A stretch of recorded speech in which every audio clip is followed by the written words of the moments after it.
Very good, కరెక్టే. మరి ఇప్పుడు నీకైనా ఎట్లాగే వస్తుందిగా, నీ దగ్గరికైనా అంతే వస్తుంది కదా డబ్బులు.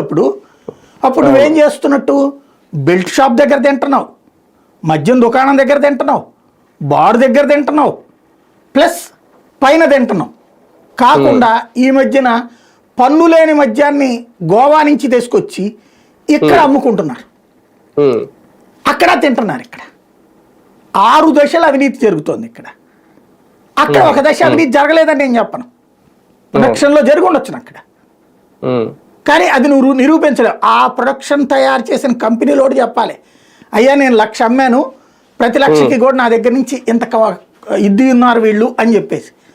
అది ఎట్లాగా వాళ్ళని చేత ఒప్పించాలి, ప్రభుత్వం కొన్నటువంటి బలంతో లేదా బ్లాక్మెయిల్ చేసి, ఏమయ్యా నీ సరుకు నేను కొనాలంటే నువ్వు జగన్ మీద ఎట్లాంటి ఆరోపణ రాసి ఇవ్వాలి అని చెప్పేసి.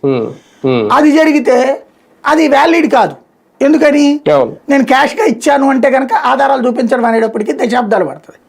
ఈలోపు నలుగురితో రాయిపిచ్చేసేయచ్చు, ఒక కేసు పెట్టేయచ్చు, పడేయచ్చు, కానీ నిలబడదు కేసు. బట్ దీని ఇంపాక్ట్ ఏమవుతుంది, రేపు పొద్దున్న జగన్ వచ్చాడు అనుకోండి, మళ్ళీ ఈయన ఊరుకుంటాడా వాళ్ళని? ఇప్పుడు తప్పుడు కేసులు అని చెప్పి వీళ్ళు వాళ్ళ మీద కేసులు పెడుతున్నారు, అప్పుడు తప్పుడు కేసులని వీళ్ళ మీద మళ్ళీ వాళ్ళు కేసులు పెడతారు. ఇంతే కదా ఇక్కడ జరిగేది. ఇప్పటికే ఒక కొత్త పాఠం నేర్చుకున్నాం. మద్యం కుంభకోణంలో చెప్పాల్సిన ఏకైక పాయింట్ ఏంటంటే, ఇక్కడ విషయం ఎందుకు ఈ రచ్చ చేస్తున్నారు అంటే, నెంబర్ 1 వచ్చేటప్పటికి వీళ్ళ మీద మందుబాబులు పెట్టుకున్న ఆశలు అడుగంటిని.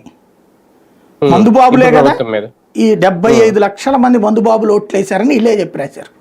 75 లక్షల మంది అనేది. ఇవాళ ఏదో మళ్ళీ జ్యోతి 50 లక్షలని రాసినట్టుంది ఇవాళ. నేను అంతకుముందు 75 లక్షలని ఇల్లే చెప్పారు. సరే, 75 లక్షల మంది తాగుబోతులు ప్రభుత్వానికి వ్యతిరేకంగా ఓటేశారు కదా. ఎందుకు వేశారు? వాళ్ళకి కావాల్సిన మందు దొరకట్లేదని, వాళ్ళకి రేట్లు ఎక్కువగా ఉన్నాయని. ఇప్పుడు వాళ్ళు ఎవరన్నా సంతృప్తిగా ఉన్నారా? అబ్బా మేము చాలా ప్రశాంతంగా ఉన్నాం, బాగా చక్కగా. అది ఇప్పుడు అది వాళ్ళందరూ ఎవడు సంతృప్తిగా లేడు, కానీ వాళ్ళల్లో ఒక భావోద్వేగాన్ని రగిలించవచ్చు. ఎలాగా? అప్పుడు ఎట్లా రగిలించారు? జగన్ మద్యం కుంభకోణం చేస్తున్నాడు, తినేస్తున్నాడు అని చెప్పి. ఇప్పుడు దానికి వాడు